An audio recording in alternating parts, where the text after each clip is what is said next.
উন্নত চিকিৎসা করাতে দেশের বাইরে নেওয়া প্রয়োজন, যাদেরকে থাইল্যান্ডে অথবা সিঙ্গাপুরে নিয়ে চিকিৎসা করানো প্রয়োজন, অবিলম্বে তাদের তালিকা প্রস্তুত করে সরকারের স্ব-উদ্যোগে, স্বাস্থ্য মন্ত্রণালয়ের স্ব-উদ্যোগে তাদের চিকিৎসার জন্য একসাথে সবাইকে বাইরে পাঠানোর আহ্বান জানাচ্ছি। আমরা স্বাস্থ্য উপদেষ্টাকে বলতে চাই, আপনার দপ্তরের নানা ধরনের অনিয়ম, নানা ধরনের দুর্নীতির খবরও আমরা পাই।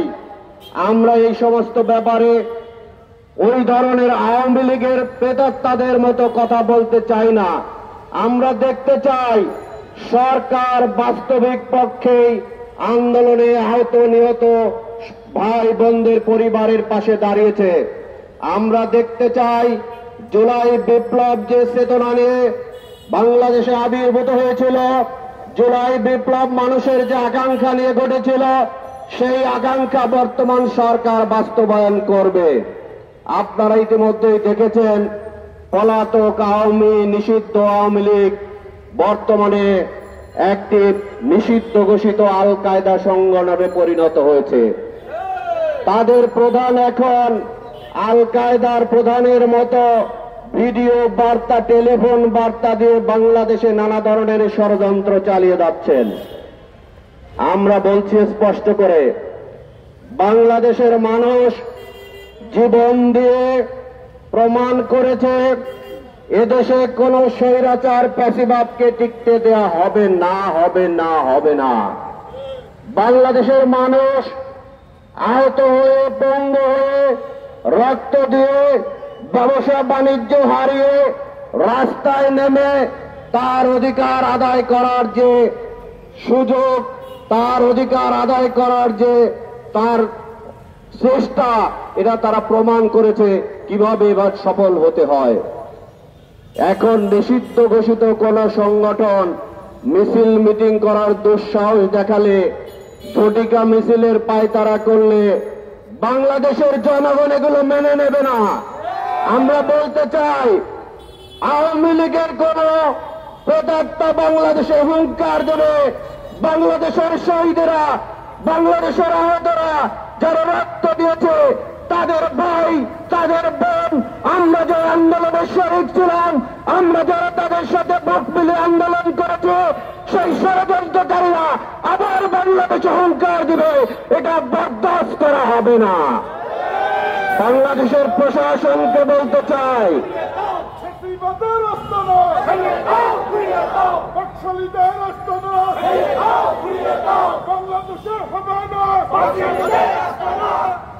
বাংলাদেশের প্রশাসন পুলিশ ভাইদেরকে বলতে চাই, যে সমস্ত সেনাবাহিনীর ভাইরা ম্যাজিস্ট্রেসি পাওয়ার নিয়ে মাঠে রয়েছেন, তাদেরকে বলছে কোন ধরনের বিশৃঙ্খলা বাংলাদেশে আপনারা করতে দিলে এটার পরিণাম ভালো হবে না। আমরা সুস্পষ্ট ঘোষণা করছি, বাংলাদেশের মানুষ রক্ত দিয়েছে, নতুন করে কোন চাঁদাবাজকে চাঁদা দিতে নয়।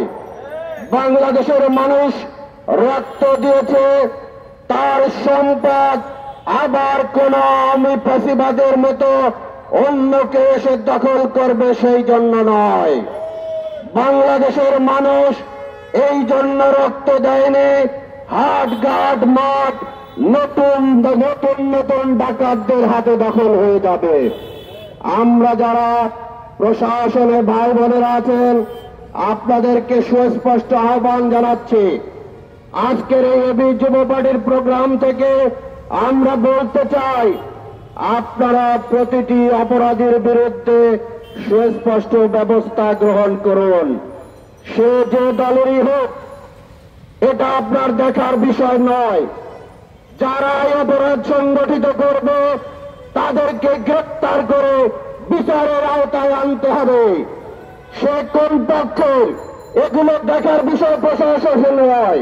প্রশাসনের দায়িত্ব বাংলাদেশের রাষ্ট্রে কিভাবে আইন শৃঙ্খলা পরিস্থিতি উন্নত রাখা যায়, বাংলাদেশ রাষ্ট্রের বিচার বিভাগ কিভাবে সুষ্ঠুভাবে চলতে পারে, বাংলাদেশ কিভাবে সাধারণ মানুষের নিরাপত্তা দিতে পারে সেটাই হচ্ছে প্রশাসনের দায়িত্ব। বাংলাদেশের জনগণের নিরাপত্তা বিঘ্নিত করতে পারে এই ধরনের কোন সিন্ডিকেট নতুন করে বাংলাদেশে গড়ে উঠতে দেওয়া হবে না। আমরা সুস্পষ্টভাবে ঘোষণা করছি, এই ধরনের কোন সিন্ডিকেটকে আমরা বরদাস্ত করব না। আমাদের আন্দোলন, বৈষম্য বিরোধী আন্দোলনকারী ছাত্র ভাই বোনেরা অনেকেই বলেছেন বিপ্লবীদের ফাঁসির দড়ি এগিয়ে আসতে, আবার অনেকে এইটা নিয়ে ব্যবসা শুরু করেছেন।